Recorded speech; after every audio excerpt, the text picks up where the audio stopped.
ఖైదీ number 150తో commercial మూవీని 100 కోట్ల share mark దాటించడం సాధ్యమే అని టాలీవుడ్కి చాటిన మెగాస్టార్ చిరంజీవి తన 151వ చిత్రం ప్రారంభించేందుకు రెడీ అయిపోతున్నారు. ఇప్పటికే ప్రీ ప్రొడక్షన్ పనులు పూర్తి కావస్తుండగా గ్రాండ్గా మూవీ లాంచింగ్కు ప్లాన్ చేసుకుంటున్నారు దర్శకుడు సురేందర్ రెడ్డి, నిర్మాత రామ్ చరణ్. ఇప్పటికే ఉయ్యాలవాడ నరసింహారెడ్డికి సంబంధించి కాస్టింగ్ ను దాదాపుగా ఫైనల్ చేసుకున్నట్లుగా తెలుస్తోంది. ఈ చిత్రంలో హీరో పాత్రకు 2 భార్యలుంటారని, మరో మహిళతో కూడా సన్నిహిత సంబంధాలు ఉంటాయని తెలుస్తోంది.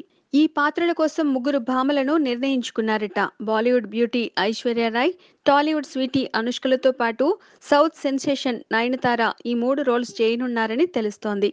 ఇప్పటికే వీరితో చర్చోపచర్చలు పూర్తయిపోయాయని అంటున్నారు. మూవీ లాంచింగ్ టైంలోనే వీరి పేర్లను అనౌన్స్ చేస్తారట.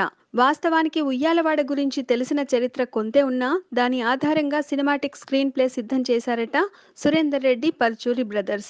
చారిత్రక చిత్రంగా రూపొందుతున్న ఈ మూవీలో కమర్షియల్ ఎలిమెంట్స్ కు ఏమాత్రం ఢోకా ఉండదని, పాటలు, ఫైట్స్ ఫుల్ గా దట్టిస్తారని తెలుస్తోంది. తెలుగుతో పాటు తమిళ, మలయాళ, హిందీ భాషల్లో కూడా ఉయ్యాలవాడ నరసింహారెడ్డిని రిలీజ్ చేయబోతున్నారు. Please subscribe. Hi, it's me Purna. Please subscribe.